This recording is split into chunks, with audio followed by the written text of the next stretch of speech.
So a few of the cool things you can do with companions in Torchlight is you get fish that will it'll transform your pet.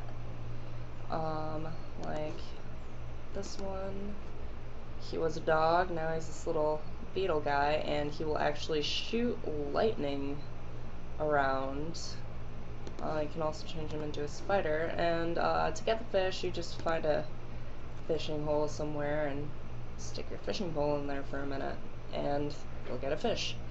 So farming for fish is kind of lame and tedious a bit, but some of the benefits are really, really worth it. If you can find a fish that'll change your pet into an elemental, then your pet is going to be, actually, it's going to be kind of overpowered, but it's really nice that in this game, your pet's DPS actually keeps up with your own, so they're actually pulling their own weight as you play, as opposed to you carrying them through the game and them being human meat shields.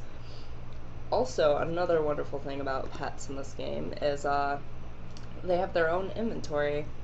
I just picked up a bunch of random stuff to show you, but you can throw your stuff over into the pet's inventory. And this isn't even the coolest part, actually. The best part about this, I think, is this button up here. You can send your pet to town, and they'll sell their inventory so that, so yeah, it says your pet has departed, but you can keep on adventuring and go on without them, and they'll come back. There's a little timer up here. Also, you can of course change your pet's stance from aggressive to defensive to passive. You can feed them if they're getting a little ballsy and they're getting their asses kicked, because sometimes they'd like to do that, and they love to roll around in poison for some god-awful reason. I can't pull up his inventory while he's out. But, yeah, you can feed them health potions, mana potions, depending. You can teach your pet 2 spells, and if those spells suck dick, because the pets tend to spam them, and some of them are kind of stupid to spam, and they don't really have the AI to do it intelligently, but you can, like, control click to remove the spell and teach them a new one.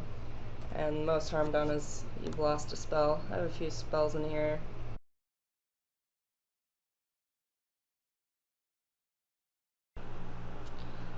Alright, and here's the Diablo companions, and no, my computer is not getting horrible frame rate. That is probably actually just how Diablo looks for me.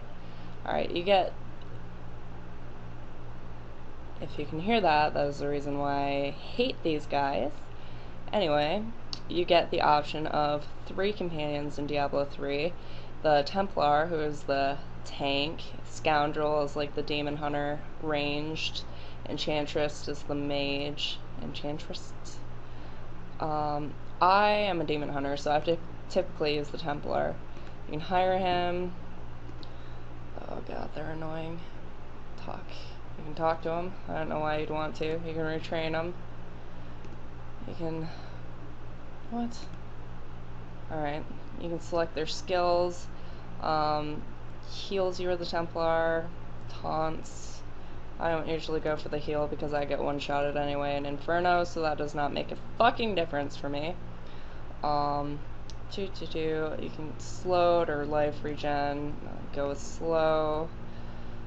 Charge and stun, or massive blow. I'd do charge and stun. Increase resource generation. Blah, blah, blah. Oh. Well, if my life is low, I'm fucked anyway.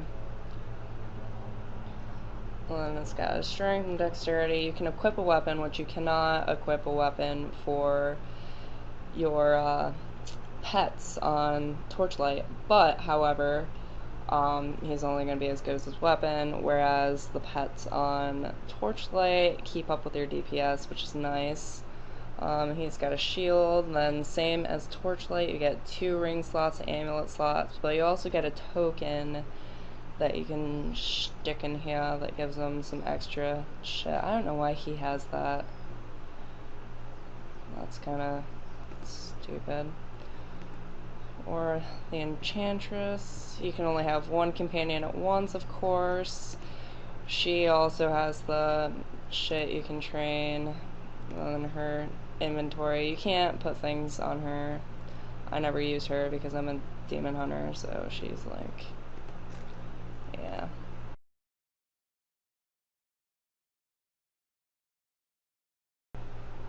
Alright, here's an incredibly brief overview of the hero classes of Torchlight. You have the Destroyer, the Tank, Barbarian guy. It says he excels at melee combat and channels the power of his ancestors. I'm not sure what that does, but I'm sure it's pretty cool. I have not played as that. I just started playing this game like a couple days ago. This is what I prefer. Hey, select that motherfucker.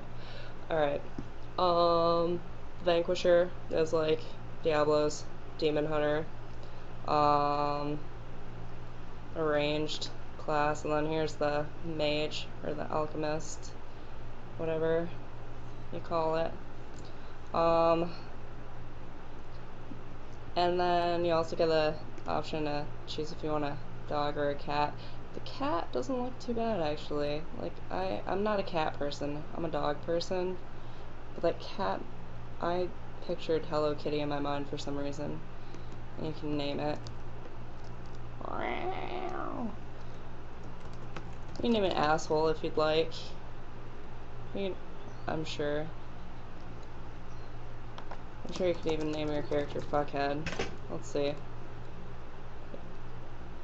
And also, a beautiful thing, right off the bat, that I would like to point out, see, select difficulty. I have not played through the game at all, especially not on this character that you just watched me make, but I can choose easy, normal, hard, or very hard, or hardcore.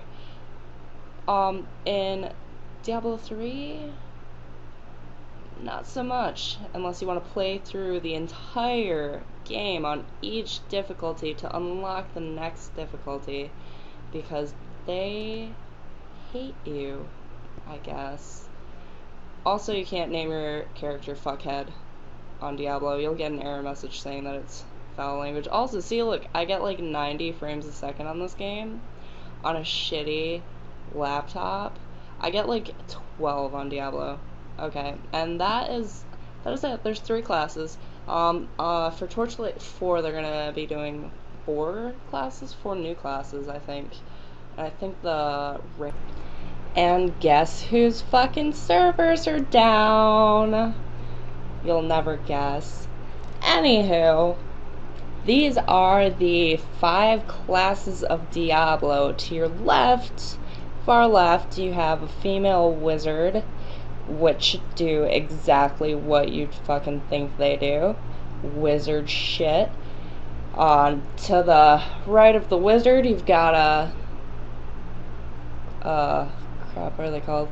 Witch Doctor. You have a witch doctor that do weird shit. They're actually kind of cool. I don't want to play as one because I think they're fucking weird, but yeah, they throw pots on the ground and spiders come out and shit and attack people, and they summon like bears from the ground. I don't know what they've got going on, but front and center there is the demon hunter, female demon hunter. They're the ranged class. They're kind of awesome. That's all I have to say about demon hunters are the shit. I love demon hunters. They're the ranged. They get mad DPS, but the bad thing about them is they're kind of squishy. So if you get hit, it fucking hurts. And pretty much all the demon hunters I know, we all did the same thing, went glass cannon. Like, I have 9k health, but I do like 30k damage. Woo! Well, not since they nerfed me the attack speed, but ooh, attacks. Next to the Demon Hunter, over to the right, is Barbarian. They're the tank class. They kick some serious ass. They got a pretty sweet jump move. Not quite sure if that's actually a good move or not, but it looks neat. My friend Flashy does it next to me constantly, and it's really irritating, actually. Next to the Barb is the Monk, male Monk. I'm actually not sure if the Barbarian is female or male, because you can't tell the difference at all. But next to the Monk, or next to the Barb, is the Monk, and they're pretty cool. They do monk shit. I have a Monk. Not a level 60 Monk. I'm working, well, I'm not really working on it. I've been playing Torchlight. But, yeah, Monks are pretty cool, actually.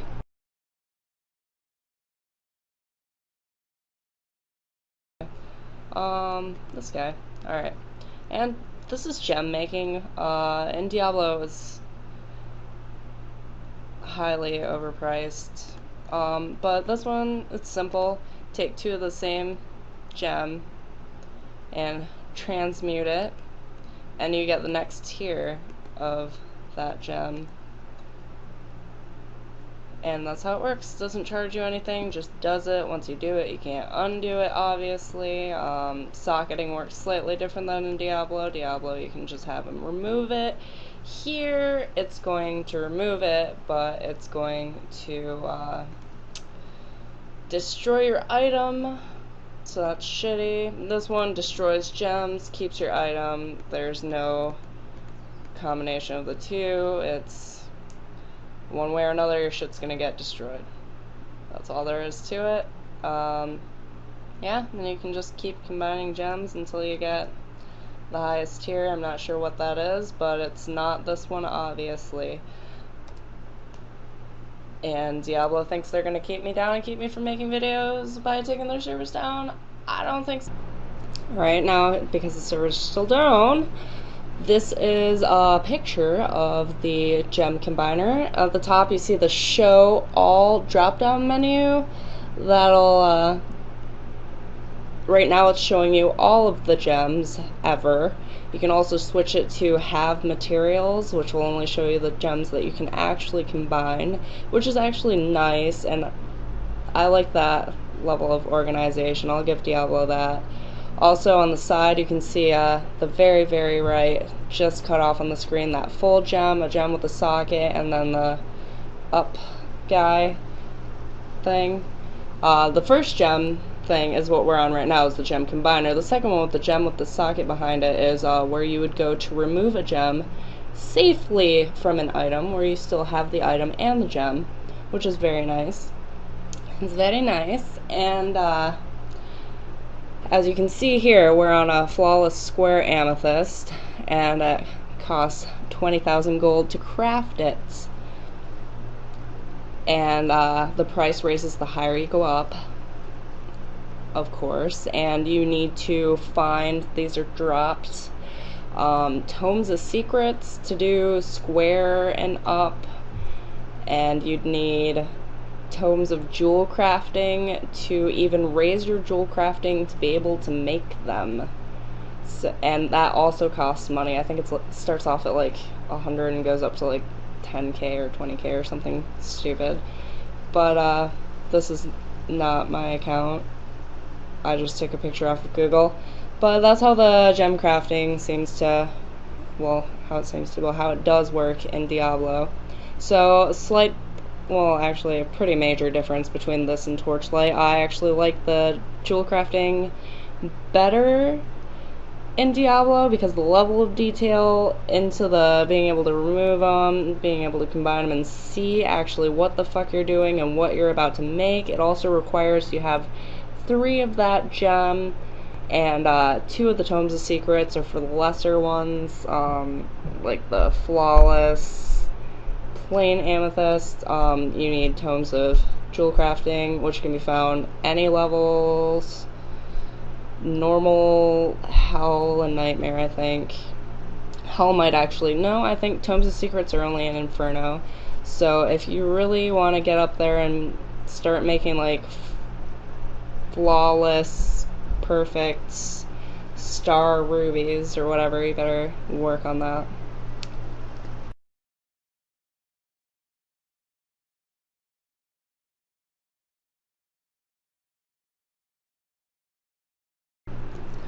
So in conclusion, comparing and contrasting Torchlight 2 and Diablo 3, or not Torchlight 2, Torchlight 1 actually, I would have to say that Diablo for me was definitely worth the money. I got it when it first came out, and I put around 100 hours in on that, and I definitely feel it's worth my money.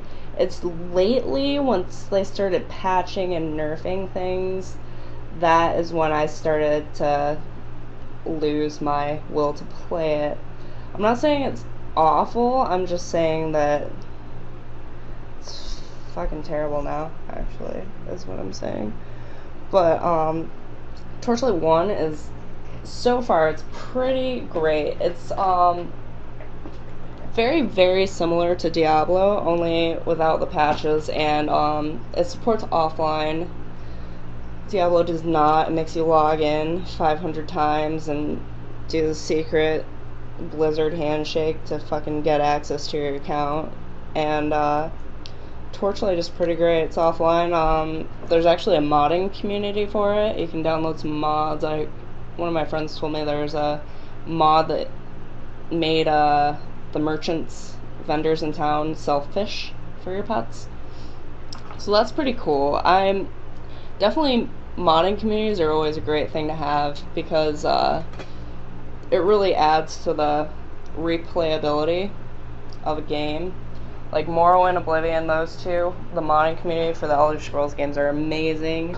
They do fantastic work. I've spent way too much of my life playing those two games. Kvatch Rebuilt is probably the coolest mod ever in the world. But definitely, if you want to check a game out, if you download or pre-order Torchlight 2 on Steam right now, you get Torchlight 1 free. Diablo is still full price because that's recent. But either way, they're both great games and you should play them.